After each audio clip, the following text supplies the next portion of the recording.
could say the biggest story of the week, right? And that would be that Microsoft announced that it was going to spend 68.7 billion to acquire Activision Blizzard. This is, a mega huge gaming franchise. Pat, I'm not a super gamer by any means, but just looking at what's going on here, you're talking about an acquisition of a company that's going to give Microsoft more than 400 million monthly active users that play their games. What would you say their biggest title is, Pat? So if I judge it based on my son, Pico, economically, it's Call of Duty. Okay? Yeah, that's what I was thinking too. Head and shoulders above on the revenue side. I mean, who doesn't appreciate the gore of war? And that's exactly what it is. And, whether it's World War II, they do futuristic war and war everywhere all day long. My son is not a huge Call of Duty player. He plays, he was ranked top 500 in Overwatch when it came out. We've attended multiple Activision Blizzard events, the two of us. World of Warcraft, huge, iconic. StarCraft. I mean, listen, it's a super interesting acquisition for sure. Yeah, it's definitely a big one, but it's also interesting on a few other fronts. Pat, you started off, you and I can't help but talk about the market and getting our faces ripped off. It doesn't really matter anymore whether you're a 401k holder, a crypto holder. Hopefully, if you're well diversified and something pretty long term, you're not getting too hammered. But if you're in anything risky right now, you've probably seen anywhere from a 40 to 70% pullback. Microsoft's kind of largely has been able to be steady. I mean, it's fallen maybe about 10%, which is nothing compared to most of the names right now.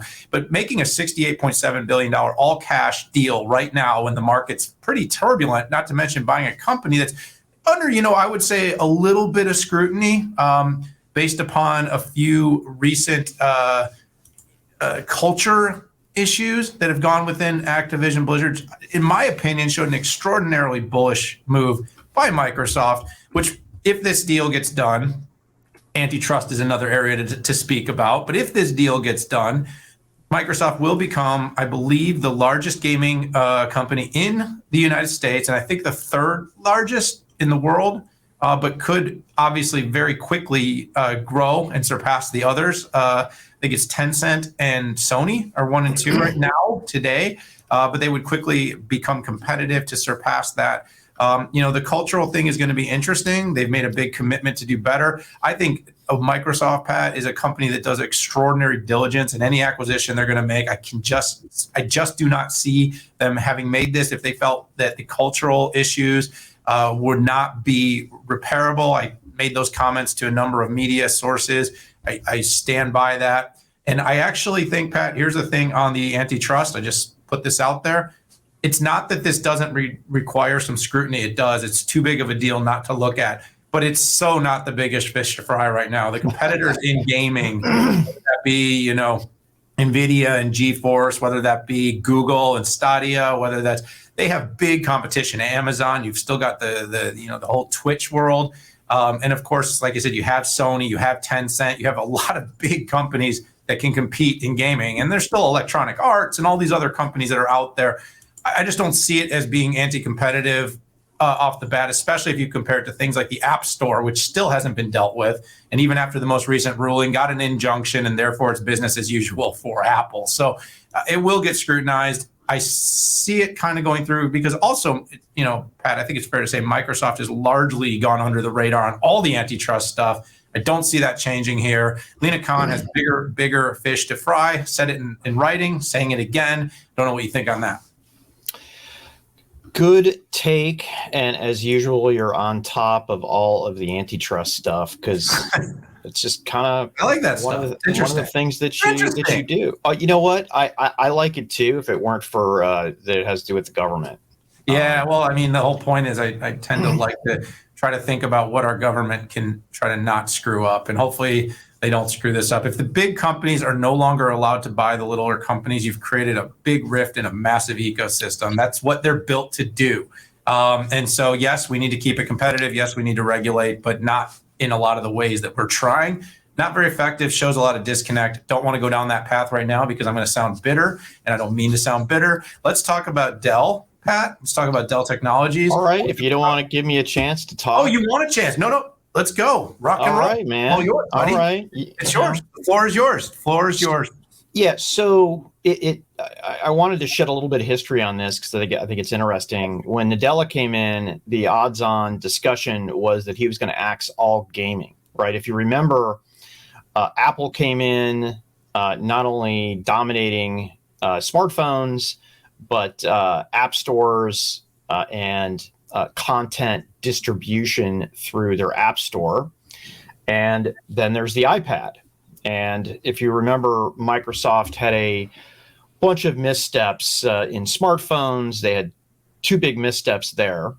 Windows 8 was essentially a disaster, and Windows 8 was supposed to be the operating system that gave iOS a run for its money.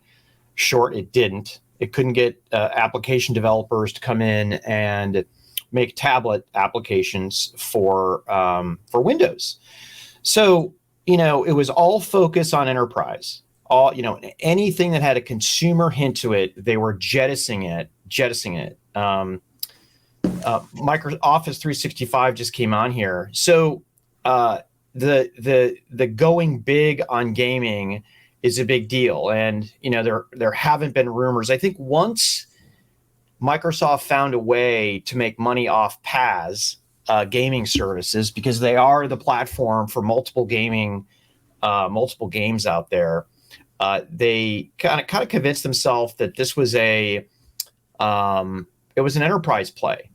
But they also then realized, hey, we might not be good at community, kind of like a Facebook and a Twitter, but we're really good at gaming community. So I think it was an interesting move. This is an exclamation point that gaming is big and big for Microsoft. If I look at, I hate to use this term, the metaverse, I could have seen potentially a play where Apple might have wanted to buy Activision Blizzard because Apple is incredibly weak in gaming market. Their Macs don't even play the catalog of the top games out there, and Apple has an aspiration to own the metaverse. So I could have potentially seen this as a defensive move. But with that said, if the deal goes through, it absolutely you're going to see these Activision titles all over the metaverse everywhere out there. My final commentary is around the strategy and the timing of Microsoft. I mean, not that I've been binge watching Succession, Daniel, but I have been binge watching Succession. And if you recall, they got a hostile takeover based on what Waystar was doing in their cruise line division, right? And a lot of it had to do with sexual issues and Activision, right? What's going on there? The executives are under fire for sexual harassment. So I think Microsoft saw that, probably talked to some of the boards of directors, right, in Succession style, and here we are.